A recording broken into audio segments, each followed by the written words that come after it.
बिस्मिल्लाहिर्रहमानिर्रहीम। स्टार्ट करते हैं कैटसन के चैप्टर 43 की पार्ट 2 की वीडियो को। पार्ट 1 की वीडियो में हमने पेनिसिलिन को डिटेल से डिस्कस किया था। अब हम सेफलोस्पोरेंस को डिस्कस करेंगे।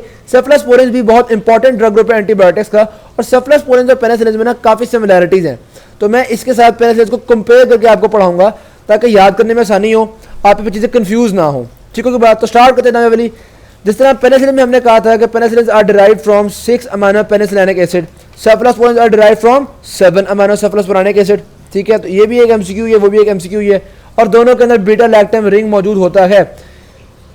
सेफलोस्पोरेंस के अंदर भी बहुत सारे ड्रग्स हैं। इनके ड्रग्स को हमने जनरेशन में डिवाइड किया हुआ है, first generation, second generation, third generation, fourth generation. ठीक है, अब ये जनरेशन किस बेस पे हैं? एक तो order of their introduction into clinical use. क्या मतलब है इस बात का कि भाई पहले सबसे पहले जो इजाद हुए थे उनको हमने कह दिया फर्स्ट जनरेशन, उसके बाद आहिस्ता आहिस्ता हमने तजर्बे किए, कुछ और सेफलोस्पोरेंस डेवलप कर दिए, उनको नाम दिया सेकंड जनरेशन का, कुछ और डेवलप हुए उनको थर्ड जनरेशन का। ठीक है, तो आहिस्ता आहिस्ता जो नए डेवलप होते गए उनको नेक्स्ट जनरेशन का नाम मिलता गया। उसके अलावा जनरेशन में एक और बात भी है, तो शुरू की जनरेशन है ना वो ग्राम पॉजिटिव के खिलाफ अच्छा काम करती है। ठीक है, नेगेटिव के खिलाफ इसकी बिल्कुल माड़ा सा काम ही है, पॉजिटिव ग्राम पॉजिटिव के खिलाफ काफी अच्छा एक्शन है इसका।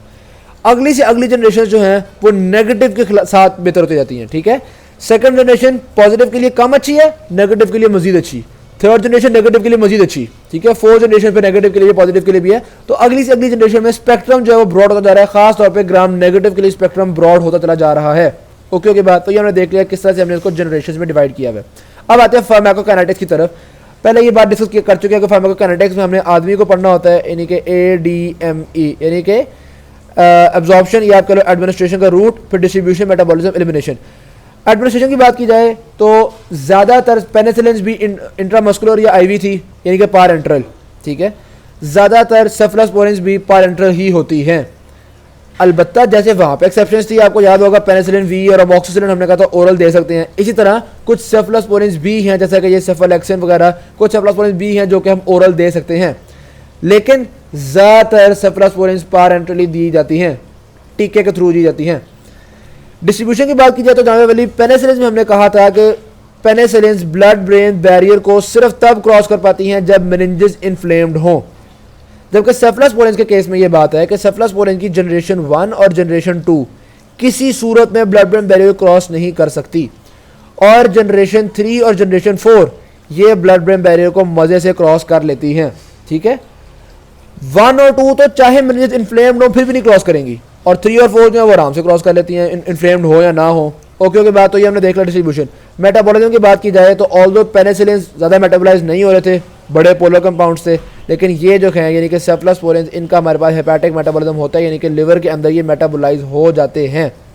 एलिमिनेशन की बात की जाए तो हमने कहा था कि ज़्यादातर पेनिसिलिन जो होते हैं वो यूरिन के थ्रू एक्सक्रीट हो रहे हैं। कुछ एक्सेप्शंस थी, आपको याद होगा हमने कहा था भाई नेफ्सिसिलिन और एम्पिसिलिन ये बायर के थ्रू होती हैं। वेरी सिमिलरली यहाँ भी यही हिसाब किताब है कि ज़्यादातर जो है वो यूरिनरी एक्सक्रीशन के थ्रू निकल रही होती है बॉडी में। एक एक्सेप्शन है सेफ्ट्राइएक्सोन जो कि बायर के थ्रू निकलती है। ठीक है, और फर्दर जो यूरिन के थ्रू एक्सक्रीशन थी उसको हमने फर्दर डिटेल से डिस्कस किया था कि उसमें हमारे पास ग्लोमेरुलर फिल्ट्रेशन होती है और ट्यूबुलर सिक्रीशन होती है। तो ट्यूबुलर सिक्रीशन के थ्रू भी काफ़ी एलिमिनेशन हो रही होती है। और फिर हमने पढ़ा था कि एक ड्रग है प्रोबेनिसिड, जो कि हम गाउट वगैरह के ट्रीटमेंट में देते हैं।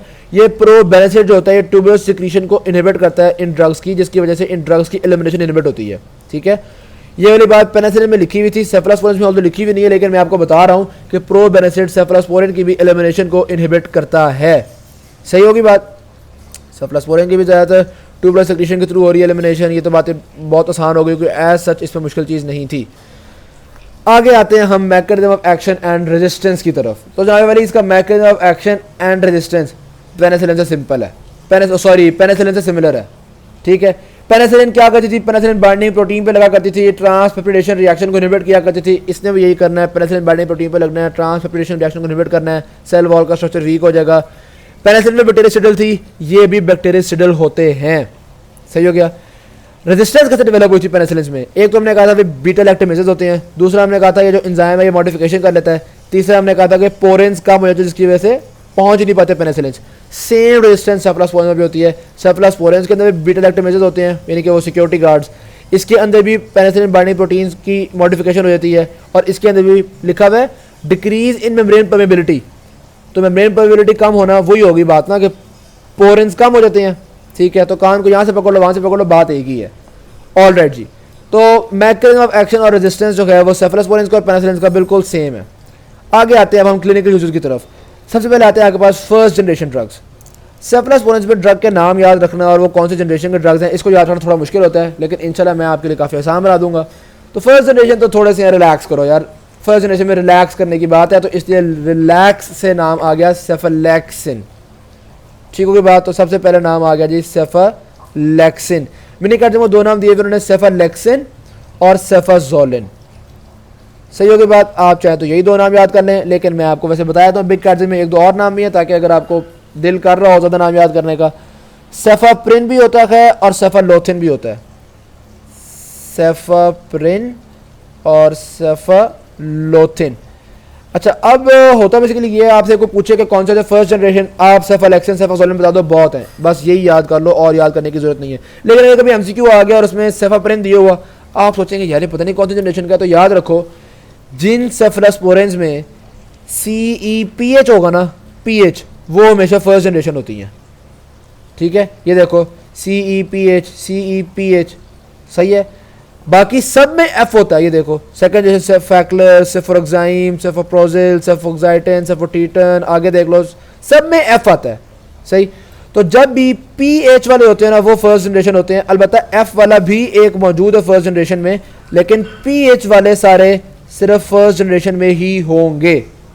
देखो जी ये कितना अच्छा टोटका, वैसे इतना जरूरी नहीं है सारी चीज़ें याद करना, बस ये दो नाम याद हो आपको, अल्लाह खैर से अल्लाह। अच्छा, अब ये जो फर्स्ट जनरेशन ड्रग्स होते हैं इनका स्पेक्ट्रम, यानी किन के खिलाफ काम करते हैं, तो इनका स्पेक्ट्रम जो है ना, ये पेनिसिलिन जी, पेनिसिलिन में सबसे सिंपल पेनिसिलिन कौन सी थी, जी वाली थी ना, तो पेनिसिलिन जी जिन चीज़ों के खिलाफ आमतौर पर यूज़ हो रहा था उसमें स्ट्रेप्टोकोकाई थे, स्टेफिलोकोकाई थे, तकरीबन वही वाले काम आपके पास ये भी कर रहा होता है फर्स्ट जनरेशन। अलबत्ता पेनिसिलिन जी में आपको याद होगा एक खास चीज़ थी साइफिलिस वगैरह। ठीक है, साइफिलिस था, गैस गैंग्रीन था, वो इसकी एक स्पेशलिटी थी, उनके खिलाफ ये काम करता है। वो स्पेशलिटी का यहाँ पे बहरहाल आप जिक्र नहीं करेंगे। तो इन्होंने लिखा जी including staphylococci and common streptococci. अब स्ट्रेप्टोकोकाई क्या उसका बारे था, स्ट्रेप्टोकोकाई पायोजेनीज, हमने कहा था जी रोमेटिक फीवर के लिए तो पेनिसिलिन जी देनी है। इसी तरह हमने कहा था कि फेरेंजाइटिस की भी पेनिसिलिन जी देनी है। लेकिन स्टेफ ऑरियस आपको पता है हाथ वगैरह में इस मुख्तलिफ जगहों पे एब्सेसिस फॉर्म कर देता है, तो एब्सेसिस के लिए आपके पास फर्स्ट लाइन ड्रग कौन सी होती है, ये फर्स्ट जनरेशन सेफलोस्पोरेंस। उसके अलावा कुछ सर्जिकल प्रोसीजर्स में एज अ प्रोफाइलैक्सिस भी हम फर्स्ट जनरेशन सेफलोस्पोरेंस को यूज़ करते हैं। तो फर्स्ट जनरेशन एक हो गई आपके पास एब्सेस के लिए याद रख लो, दूसरा सर्जिकल प्रोसीजर्स के लिए, और तीसरा यूरिनरी ट्रैक इन्फेक्शंस। और हैरत की बात यह है कि ऑल्दो ये ग्राम पॉजिटिव के लिए बने हुए हैं, लेकिन ग्राम नेगेटिव बैक्टीरियाज की यूरिनरी ट्रैक इन्फेक्शंस के खिलाफ काम कर लेते हैं। कौन से ग्राम नेगेटिव बैक्टीरियाज की urinary track infections, E coli, Klebsiella, Proteus mirabilis. ठीक है, अगर आपने वो देखी होगी तो ये बड़े मतलब माइक्रो का आपको आइडिया होगा तो चीज़ें याद करना आसान हो जाएंगी, वरना रटा मार लो। ये देखो लिखा हुआ है उन्होंने, मैंने सोचा ई कोलाई और क्लेब्सिएला नमूना है। अब यहाँ पे जिस फॉर्म में लिखा हुआ है मिनी कैटजम में, वो फॉर्म याद करना थोड़ी सी मुश्किल है। जैसे इन्होंने लिखा हुआ है मैंने strains of E coli, Klebsiella नमूना और ऑल्सो सेंसिटिव। भाई बहुत सारे एंटीबायोटिक्स होंगे जो कि सेंसिटिव होते हैं, लेकिन कहाँ पे हमने किस चीज़ को यूज़ करना है, जब एमसीक्यू आएगा तो आपने कन्फ्यूज हो जाना है। तो ये मैंने आपको बता दिया कि यूटीआईज में हम इनको प्रेफर कर रहे होते हैं। सही के बाद इसी तरह से एब्सेस में इनको प्रेफर कर रहे होते हैं, वरना तो अगर आप थ्योरी पे जाएं तो स्टेफिलोकोकाई स्ट्रेप्टोकोकाई के खिलाफ ये भी है, पेनिसिलिन भी थे, आगे भी आप देखेंगे वो भी स्टेफिलोकोकाई स्ट्रेप्टोकोकाई के खिलाफ थे। तो अगर स्टेफिलोकोकाई की कोई बीमारी आ गई, रोमेटिक फीवर आ गया, आप तो सोच ही पा जाएंगे। ठीक है, तो इसलिए मैं आपको थोड़ा बीमारियों के हवाले से बता रहा होता हूँ ताकि ये आपके एमसीक्यूज में आपको हेल्प करें। तो फर्स्ट जनरेशन की चीज़ें हमने देख ली है मोर और लेस। सेकंड जनरेशन की तरफ आए तो सेकंड जनरेशन जो है ना, ये रेलुकाटा ही है। ये इसकी जो क्लिनिकल यूज है वो बहुत ज़्यादा इंपॉर्टेंट नहीं है। क्यों नहीं है, देखो फर्स्ट जनरेशन के कुछ अपने किस्म के थे। यूटीआई में सिर्फ फर्स्ट जनरेशन यूज होते हैं, सर्जिकल प्रोफाइलैक्सिस में सिर्फ फर्स्ट जनरेशन यूज होते हैं। सेकंड जनरेशन के ना अक्सर जो यूजेस हैं उन वो थर्ड जनरेशन भी कर लेते हैं, क्योंकि थर्ड जनरेशन जाहिर बात है इससे भी एडवांस है। ठीक है, तो अक्सर चीज़ों में हम कहते हैं सेकंड जनरेशन और third generation, second generation plus third generation. तो ड्रग अल्टीमेटली थर्ड जनरेशन का ही यूज हो रहा होता है। बहरहाल सेकंड जनरेशन का जो स्पेक्ट्रम है वो फर्स्ट जनरेशन से फ़र्क कैसे है भाई, सेकंड जनरेशन फर्स्ट जनरेशन की निस्बत ग्राम पॉजिटिव के खिलाफ कम इफेक्टिव होते हैं, ग्राम नेगेटिव के खिलाफ ज़्यादा इफेक्टिव होते हैं। ठीक, ये जनरलाइज बातें हैं, कोई ऐसी बात में रखा करें। और बताया मैंने आपको कह देना यूटीआई में इसको यूज़ करना, तो यूटीआई में इसी का यूज़ करना है। सही होगी बात। एनीवेज, अगर आपने रट्टा मारना है ये सेकंड जनरेशन के लिए, तो रट्टा मारने के लिए आपके पास सिंपल सी बात है, HMB, हबीब मेट्रोपॉलिटन बैंक। ठीक है, H स्टैंड फॉर आपके पास haemophilus influenza, M stand for moraxella catarrhalis और B stand for bacterialis vaginas. अब ये बैक्टीरियलिस इतना इंपॉर्टेंट नहीं है, लेकिन हीमोफिलस इन्फ्लुएंजा खासतौर पर साइनस, ईयर, रेस्पिरेटरी इन्फेक्शन, इन सब में हम इसको यूज़ कर रहे होते हैं। सेकंड जनरेशन ड्रग्स होते हैं, सेफलोस्पोरिन्स यूज़ हो रहे होते हैं, ठीक। लेकिन जो मैंने कहा ना कि बहुत ज़्यादा इंपॉर्टेंट नहीं है, वो इस वजह से क्योंकि हीमोफिलस इन्फ्लुएंजा में सेकंड जनरेशन भी लिखा हुआ है और हीमोफिलस इन्फ्लुएंजा थर्ड जनरेशन में भी लिखे हुए हैं, तो हम थर्ड जनरेशन भी यूज़ करते हैं। ये देखो लिखा हुआ है थर्ड जनरेशन। ओके की बात। एनीवे सेकंड जनरेशन के नाम कैसे याद करने हैं यार? सबसे इंपॉर्टेंट चीज़ तो नाम याद करना है, वो तो आपको पता होना चाहिए। बाद औक़ात ये इसी को दे देते हैं कि हर जनरेशन के ड्रग के नाम बताएं, उनको पता होता है जो चीज़ बच्चे के लिए मुश्किल है ना वो इसी को दे देते हैं। तो जाने वाली इसका नाम याद करने के लिए मैंने एक निमोनिक बनाया हुआ है आपके लिए। टाइटन आपको, टीटन आपको पता ना, वो या टाइटन कह लो, बहुत बड़ा सा वो करेक्टर होता है, जाइंट सा, वो बड़ा खौफनाक सा होता है। तो जब टीटन, ये ऐसे कह लो जी, जब टीटन फ्यूरियस हो तो कोई बड़ा प्रो बंदा हो ना वो भी डर जाता है, तो प्रो मैन भी एंजाइटी में आ जाता है, ठीक है। जब टीटन फ्यूरियस हो तो प्रो मैन भी एंजाइटी में आ जाता है। टीटन से ड्रग का नाम सिफोटीटन, फ्यूरियस से सिफोरेक्साइम, प्रो से सेफप्रोजिल, मैन से, ये जो मैन वाला है ना, ये आपकी मिनी कार्ड में लिखा हुआ है, बिग कार्ड में लिखा हुआ है सेफामेंडोल, ठीक है। मैं यहाँ पे लिख देता हूँ सेफामेंडोल। और फिर एंजाइटी से ऑक्साइटिन, सेफोक्साइटिन, ठीक है। तो टीटन जब फ्यूरियस होता है, प्रो मैन भी एंजाइटी में आ जाता है। ये सेकंड जनरेशन के सेफलोस्पोरिन्स को याद करने के लिए जेम रख लें निमोनिक। सही होगी बात। बैक्टीरियोइड्स वजाइनस में उन्होंने बताया सेफोटीटन, सेफोक्साइटिन यूज़ हो रहा है। मैं जो बिग कैट्स का टेबल है वो भी आपको थोड़ी देर तक दिखाऊंगा ताकि ये सेफलोस्पोरिन्स के यूज़ आपके जेम में दोबारा से रिवाइज हो जाएं। अब थर्ड जनरेशन की तरफ आते हैं। थर्ड जनरेशन के भी नाम याद करने पड़ेंगे, जाहिर सी बात है। तो इसको नाम याद करने के लिए आप देखो, पहले तो आप डराते डरते रहे हो, लेकिन अब ज़रा सोफिस्टिकेटेड हो जाना चाहिए, हमें ज़रा टैक्स वगैरह पे करने चाहिए। तो जनाब बात यह है कि अगर आप टाइम पे टैक्स पे कर दो, ठीक है, सॉरी टाइम पर टैक्स दो, तो क्या मिलेगा आपको? एक तो मिला करेगी ताज़ी दवाई और दूसरा आपको मिला करेगा 3 कुल्हाड़े। तो 3 कुल्हाड़े को हम ट्राई एक्स भी कह सकते हैं। सही होगी बात। टाइम पर टैक्स दो तो ताज़ी दवाई मिलेगी और 3 कुल्हाड़े मिलेंगे, ये टैक्स है। टाइम से याद रख लो सेफेक्साइम, ठीक है, टाइम से सेफेक्साइम। और मैंने कहा टाइम पर टैक्स देना है तो पर से याद रखो सेफपेराजोन। सेफपेराजोन भी मिनी कैट्स में दिया हुआ। बहरहाल मैं आपको एक एक्स्ट्रा नाम बता रहा हूँ ताकि आप बिग कैट्स की कुछ चीज़ें भी याद कर लें, ठीक होगी बात। टैक्स सेफोटेक्साइम, ठीक है, ये था सेफेक्साइम या सेफोटेक्साइम। उसके अलावा फिर 2 मैंने आपको कहा था, तो दी से कौन सा वाला है? सेफडिनिर। ये भी सिर्फ बिग कैट्स में मौजूद है, मिनी कैट्स में नहीं मौजूद। नाम मैं आपको लिख रहा हूँ सेफडिनिर, ठीक है। डी से डिनिर ऐसे याद कर लो चाहे। ताज़ी दवाई तो नाम है सेफटेजिडाइम, ट्राइएक्सोन, सेफोट्राइएक्सोन, सेफट्राइएक्सोन। सही बात। तो अब कौन कौन से आगे पास आ जाते हैं थर्ड जनरेशन के अंदर, उनको हम एक बार बताने लगे आपको। सेफेक्साइम, सेफपेराजोन, सेफटेक्साइम, सॉरी सेफपेराजोन कह रहा हूँ, सेफोपेराजोन, ठीक है, सेफोपेराजोन, सेफटेक्साइम, सेफेडिनिर, सेफटेजिडाइम और सेफट्राइएक्सोन। ओके ओके बात। तो ये सारे होते हैं हमारे पास थर्ड जनरेशन के सेफलोस्पोरिन्स। यहाँ पे उन्होंने लिखे हुए हैं थर्ड जनरेशन के सेफलोस्पोरिन्स। अब इनका भी जो एक्टिविटीज़ है ना, यहाँ पे देखो तो active against serratia, providencia, marcescens, haemophilus influenza, enterobacter, neisseria. आप भाई जनाब यहाँ पे तो कंफ्यूज हो जाओगे, ठीक। तो हम दोबारा चीज़ों को बीमारियों के हिसाब से लेके चलते हैं ताकि याद करना थोड़ा सा हमारे लिए आसान हो। भाई एक तो बात याद रखो, मैंने आपको बताया था कि नाइजेरिया, माइक्रो में आप पढ़ते हैं, नाइजेरिया 2 तरह का होता है। नाइजेरिया गोनोरोए जो कि गोनोरिया कॉज करवाता है, और नाइजेरिया मेनिंजाइटिस जो कि मेनिंजाइटिस कॉज करवाता है। नाइजेरिया मेनिंजाइटिस के लिए यूज़ किया था हमने पेनिसिलिन जी, और नाइजेरिया गोनोरोए के लिए यूज़ करते हैं हम ये सेफट्राइएक्सोन, ठीक होगी बात। सेफट्राइएक्सोन जो होता है ना, इसकी हाफ लाइफ बाकी सारे सेफलोस्पोरिन्स में ज़्यादा होती है। हमने ये भी देखा था कि सेफट्राइएक्सोन बायो के थ्रू एक्सक्रीट हो रहा है, इस लिहाज से भी ये थोड़ा फर्क था। और दूसरा इसकी हाफ लाइफ सबसे ज़्यादा होती है, तो इसलिए थर्ड जनरेशन में अक्सर हम सेफट्राइएक्सोन ही यूज़ कर रहे होते हैं। तो बहुत इंपॉर्टेंट है याद रखना कि गोनोरिया के ट्रीटमेंट में सेफट्राइएक्सोन फर्स्ट लाइन ड्रग होता है। बहुत इंपॉर्टेंट है, दोबारा बता रहा हूँ मैं, ठीक होगी बात।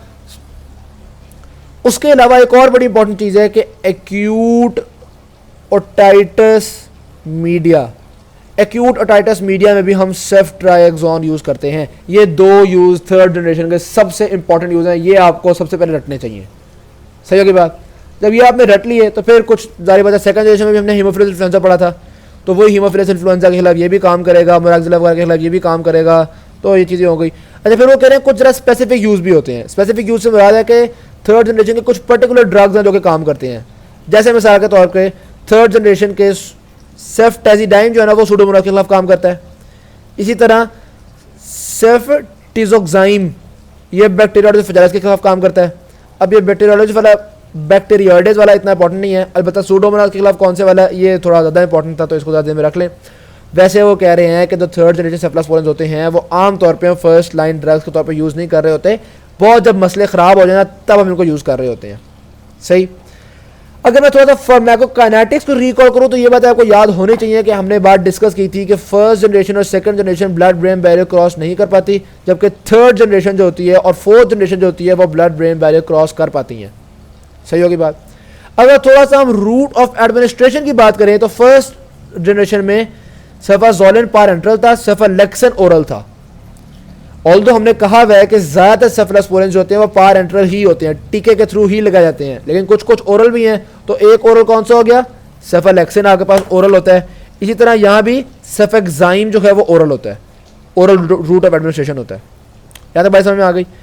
अब सेफेक्साइम जो है ना इसके ये थोड़ा सा एक्सेप्शनल है। एक इस तरह से एक्सेप्शनल है कि ओरल रूट ऑफ एडमिनिस्ट्रेशन है, दूसरा ये इस तरह से भी एक्सेप्शनल है कि ये है थर्ड जनरेशन का लेकिन ये ब्लड ब्रेन बैरियर क्रॉस नहीं कर सकता। हालांकि बाकी सारे थर्ड जनरेशन वाले ब्लड ब्रेन बैरियर क्रॉस कर रहे होते हैं, लेकिन सेफेक्साइम जो होता है ये ब्लड ब्रेन बैरियर क्रॉस नहीं कर पा रहा। ओके होगी बात। यहाँ तक थर्ड जनरेशन की बातें कंप्लीट होती है, मेरा ख्याल मजीद इसको घसीटने की जरूरत नहीं है। अब आते हैं हम फोर्थ जनरेशन ड्रग्स की तरफ। फोर्थ जनरेशन में मैं क्या नमूने बताऊँ, एक ही तो ड्रग है सेफीपाइम, ठीक है, तो उसके लिए तो ऐसा नमूने की जरूरत ही नहीं है। सेफीपाइम आपके पास हो गया फोर्थ जनरेशन का ड्रग। सबसे इंपॉर्टेंट इसका यूज़ है वो ये है कि इसकी इफेक्टिविटी होती है सूडोमोनाज के खिलाफ। ऑल्दो सूडोमोनाज के खिलाफ थर्ड जनरेशन का भी एक ड्रग था हमारे पास, लेकिन सेफीपाइम की सबसे इंपॉर्टेंट चीज़ ये है कि ये सूडोमोनाज एरिजिनोजा के खिलाफ है। ठीक है, बाकी चीज़ उन्होंने एंटरोबैक्टर बताई हुई है, हीमोफिलस बताया हुआ है, नाइजीरिया बताया हुआ है। अब देखो आप ये याद करोगे मुश्किल, नाइजीरिया हमें पता है अगर नाइजीरिया को नोरो होएगा तो क्या देना है, ये सेफ्ट्राइक्सोन, और अगर नाइजीरिया मेनिंजाइटिस हुआ तो क्या देना है, पेनिसिलिन। सही के बाद मैं एक बार दोबारा बताता हूँ। देखो अब दो तरीके से याद कर, एक चीज़ होती है ये ड्रग है, ये इसके खिलाफ इफेक्टिव है, ये याद करना काफ़ी मुश्किल है और ये याद करना इतना काम की चीज़ नहीं होती एग्जाम में। ठीक, दूसरी चीज़ ये होती है कि फलाना बैक्टीरिया है, कौन सा ड्रग देंगे, ये ज़्यादा इंपॉर्टेंट बात होती है। क्योंकि देखो क्लिनिकली भी यही ज़्यादा इंपॉर्टेंट चीज़ है ना। आपको फार्मासिस्ट तो हो नहीं कि आपने दवाइयों की तारीफें करनी हो, आप डॉक्टर बनने जा रहे हो, आपने बताना है कि अगर ये वाली बीमारी है तो ये ड्रग्स दिए जा सकते हैं। जो फार्मासिस्ट हैं उनको ये भी याद करना पड़ेगा कि भाई फलाना ड्रग जो है वो इस बीमारी में आएगा। ठीक है, याद एक ही चीज़ करनी है, लेकिन दो फर्क एंगल्स अपने दिमाग को खोलने के। एग्जाम में आमतौर पे इस तरह से आता है कि ये वाली इन्फेक्शन हुई हुई है, बताओ कौन सा ड्रग दें। तो नाइजीरिया की होगी तो आपको पता है नाइजीरिया गोनोरोया में सेफ्ट्राइक्सोन, नाइजीरिया मेनिंजाइटिस में पेनिसिलिन जी। इसी तरह हीमोफिलस इन्फ्लुएंजा हुआ है तो आमतौर पे ये देते हैं हम सेकंड और थर्ड जनरेशन। एंटरोबैक्टर हो तो हम क्या देते हैं, पेनिसिलिन देते हैं। चीज़ें पहले ही पढ़ चुके हैं, तो अब मैं थोड़ा सा आपको ये टेबल भी दिखा देता हूँ। ये देखिएगा जनरल वैली एंटेरोकोकस वगैरह में हमने पेनिसिलिन और मोनोग्लिकोसाइड्स दिए हुए हैं। ग्राम नेगेटिव्स में ज़ाहिर सी बात है सेफ्लास्पोरेंस बेहतर आए हैं, तो अब देख लो जी मोराक्जिला कैटारहेलिस वगैरह में हमने सेफ्लास्पोरेंस दिए हैं सेकंड और थर्ड जनरेशन। ठीक है, आपको याद है ना, HMB, हीमोफिलस इन्फ्लुएंजा, मोराक्जिला कैटारहेलिस और बैक्टीरियोइडेस फ्लैजेलेस। नाइजीरिया मेनिंजाइटिस पहले हमने पढ़े पेनिसिलिन जी। अब हमने कहा नाइजीरिया गोनोरोया में आपने सेफ्ट्राइक्सोन देना होता है। सही होगी बात। यूरिनरी ट्रैक इन्फेक्शन वाले ग्राम नेगेटिव जो मैंने आपको बताए थे, ई कोलाई, क्लेब्सिला, प्रोटेलस, मैंने कहा था इन सब में फर्स्ट जनरेशन देनी है, तो ये देखो सेफ्लास्पोरेंस फर्स्ट और सेकंड जनरेशन। सही हो गया। टाइफाइड के अंदर भी सेफ्ट्राइक्सोन देते हैं। अब देखो इस टेबल से एक एक्स्ट्रा बात पता चल गई हमें। ठीक है, सैल्मोनेला टाइफी होता है ना, basically Salmonella typhi typhoid cause करवा रहा होता है, तो टाइफाइड फीवर हुआ, इंपॉर्टेंट है ना क्लिनिकली, टाइफाइड फीवर हुआ है तो आप सेफ्ट्राइक्सोन दे सकते हो जी। ओके की बात। अच्छा, हीमोफिलस इन्फ्लुएंजा की मुख्तलिफ तरह की इन्फेक्शन होती हैं, तो यहाँ पे आप देखो उन्होंने कहा भाई अगर सेप्टिक आर्थराइटिस हुआ हीमोफिलस इन्फ्लुएंजा की वजह से सेफ्ट्राइक्सोन दे रहे हो। इसी तरह से अगर मेनिंजाइटिस हुआ हो हीमोफिलस इन्फ्लुएंजा की वजह से तो भी आप देख सकते हो सेफ्ट्राइक्सोन दी जा रही है। इसी तरह से अगर निमोनिया वगैरह हुआ हो तो भी सेफ्ट्राएक्सोन दी जा रही है, ठीक है। तो हीमोफिलस इन्फ्लुएंजा मुख्तलिफ इसकी बीमारियां होती हैं और इसकी अक्सर बीमारियों में हम थर्ड जनरेशन सेफलोस्पोरेंस यूज़ कर रहे होते हैं। यहाँ तक बातें समझ में आ गई।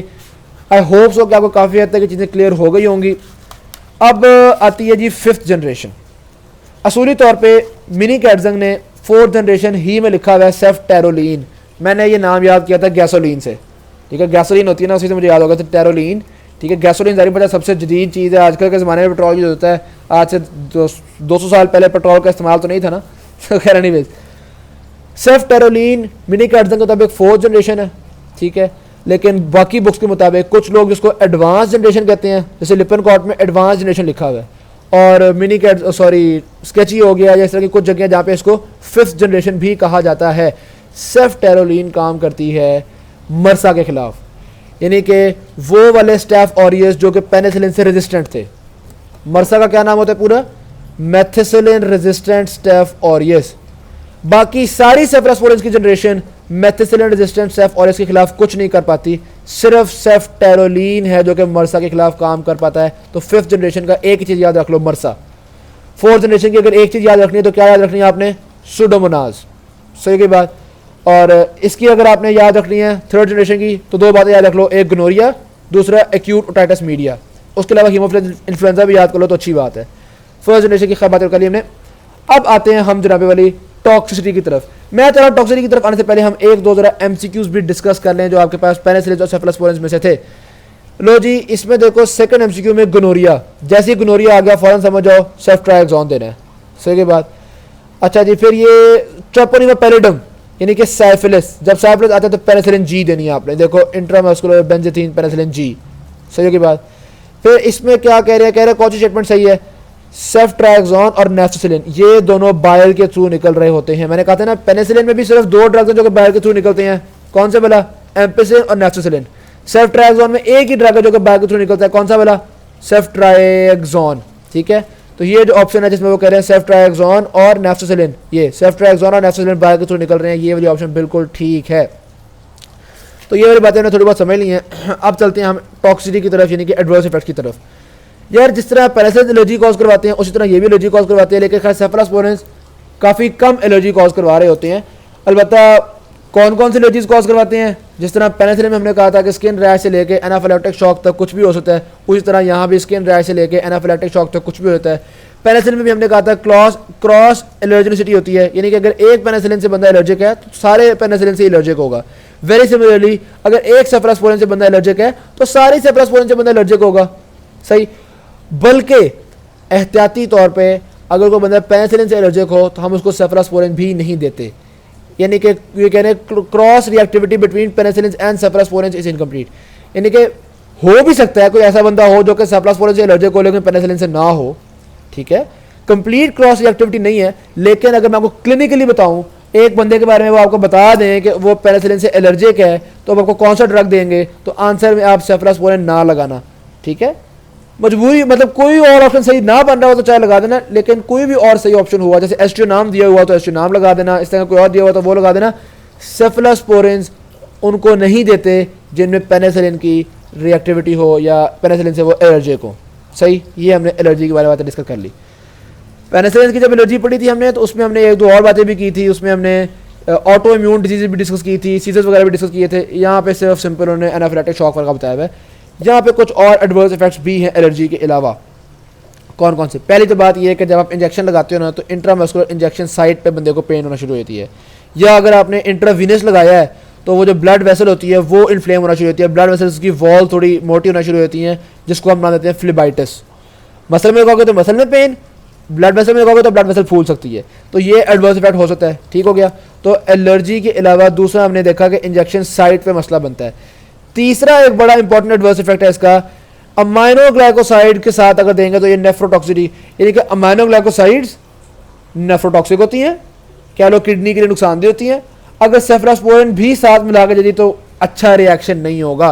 तो एक इंटरेस्टिंग बात देखो, अमाइनो ग्लाइकोसाइड्स पेनिसिलिन की दोस्त थी और सेफ्लोस्पोरिन की दुश्मन है।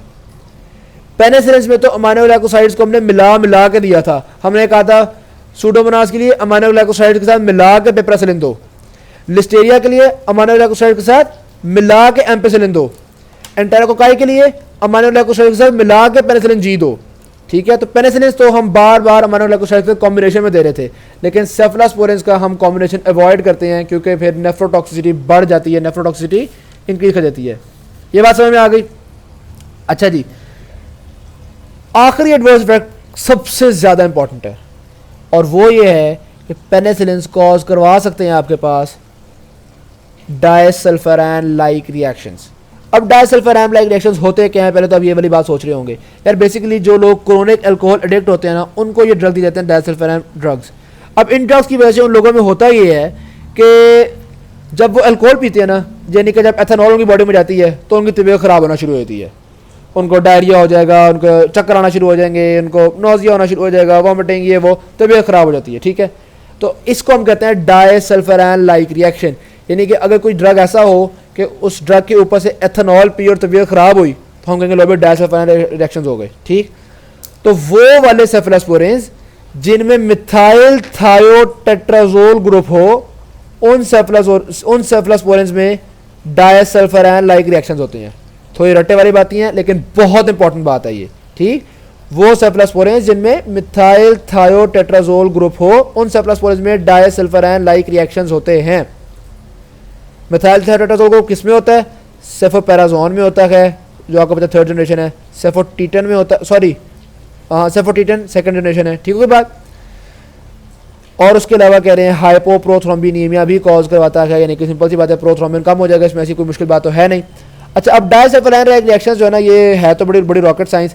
कौन कौन से ड्रग्स होते हैं जो कि डायसल्फारान रिएक्शन शो करते हैं? अभी आपने हालांकि बाकी ड्रग्स पढ़े तो नहीं है, लेकिन मैं वैसे आपको बताता हूँ। एक तो हो गया आपके पास सिंपल सी बात है सेफलास्पोरेंस, दूसरे होते हैं मेट्रोनिडाजोल, ये जो फ्लैजा की गोली खाते हो ना, ये मेट्रोनिडाजोल, और एक और एंटी फंगल है ग्राइसोफल्विन। अभी हम इंशाल्लाह इन सारे ड्रग्स को आगे जाके डिटेल से पढ़ेंगे, लेकिन वैसे दिमाग में बातों को याद करने के लिए चीज़ें हेल्प करती हैं। डायसल्फारान लाइक रिएक्शंस इन तीनों में होते हैं, सेफलास्पोरेंस में, मेट्रोनिडाजोल में, ग्राइसोफल्विन में। ठीक है, तो चीज़ों को हम इस तरह कंबाइन करते हैं। जिस तरह पहले हमने पढ़ा था नेफ्रोसिलिन न्यूट्रोपीनिया कॉज करवाता है, तो मैंने आपको कहा था न्यूट्रोपीनिया भी 3 में कॉज होता था, नेफ्रोसिलिन में, क्लिंडामाइसिन में, लिनेजोलिड में। सही, ये चीज़ें आप नोट करते जाएं। अभी शुरू में आपको बड़ी अजीब लग रही होंगी, जब आप इंशाल्लाह आगे याद करेंगे तो ये नोट्स आपके काम आएंगे। चीज़ों को जब इंटर रिलेट करते हैं ना आप, तो उसमें आपके काम आएंगे। एक और बात सेफलास्पोरेंस के बारे में आपको बताना चाहूँगा यार, कुछ बैक्टीरियाज हैं जिनके खिलाफ सेफलास्पोरेंस काम नहीं कर पाते, जिनमें से एक लिस्टेरिया भी होता है। ठीक है, लिस्टेरिया बेसिकली निमोनिक है। लेम में कौन कौन आते हैं? लिस्टेरिया, एटिपिकल्स, मर्सा और एंटेरोकोकस। ऑल्दो मर्सा के खिलाफ हमने पढ़ लिया कि सिर्फ टेरोलिन काम कर रहा है, लेकिन अब ये जो बात मैं कर रहा हूँ ये मैं खुद से नहीं कर रहा। ये देखो, ये लिखा हुआ है उन्होंने यहाँ पे डिस्कस कर रहे हैं लेम। ठीक है, कि सेफलास्पोरेंस लिस्टेरिया के खिलाफ ऐसा काम नहीं कर पाते, जबकि पेनिसिलिन लिस्टेरिया के खिलाफ बड़ा अच्छा काम करते हैं। आपको याद होगा लिस्टेरिया के लिए हमने एम्पिसिलिन प्लस मोनोग्लाइकोसाइड्स दिए थे। ठीक होगी बात। सेफलास्पोरेंस लिस्टेरिया के खिलाफ अच्छा काम नहीं कर पाते, एटिपिकल्स के खिलाफ, मर्सा के खिलाफ और एंटेरोकोकस के खिलाफ काम नहीं कर पाते। एंटेरोकोकस के लिए भी आपने पेनिसिलिन ही दिया था, आपको ये याद होगा हमने दिया था, ये देखो एंटेरोकोकस के लिए हमने दिया था अमाइनो ग्लाइकोसाइड और पेनिसिलिन जी। ओके होगी बात। तो यानी कि अगर एमसीक्यू में एंटेरोकोकस आया हुआ होगा या ये वाले आए हुए होंगे तो फिर हम सेफलास्पोरेंस की बजाय पेनिसिलिन को आंसर में लगाएंगे। इसके लिए अब इस एमसीक्यू को भी डिस्कस कर लेते हैं। एमसीक्यू नंबर 8 है ना हमारे पास जी। एमसीक्यू नंबर 8 में वो डिस्कस कर रहे हैं कि एक बंदा है ग्राम स्टेन स्पेस, उसके मेनिंजाइटिस हुआ हुआ था उसको। ठीक है, ग्राम पॉजिटिव रॉड्स थे, तो अब एंटीबायोटिक रेजिमेन इसके लिए कौन सा देना चाहिए? तो बंदा देखता है यार ग्राम पॉजिटिव रॉड्स हैं, मेनिंजाइटिस है, तो इस केस में एक जहन में बात जाती है कि शायद हम लोगों को लगा देना चाहिए सेफलास्पोरेंस। लेकिन वो बात ये बता रहे हैं कि सेफलास्पोरेंस लिस्टेरिया वगैरह के खिलाफ काम नहीं करते, और इस कंडीशन में बंदे के अंदर लिस्टेरिया है। यहाँ पे आंसर आता है आपके पास एम्पेसिलिन, जो कि ए है। ठीक है, पेनिसिलिन देने हमने इस बंदे को। Thank you very much. Video अच्छी लगी शेयर जरूर कीजिएगा, चैनल को सब्सक्राइब कीजिएगा। अल्लाह हाफिज़।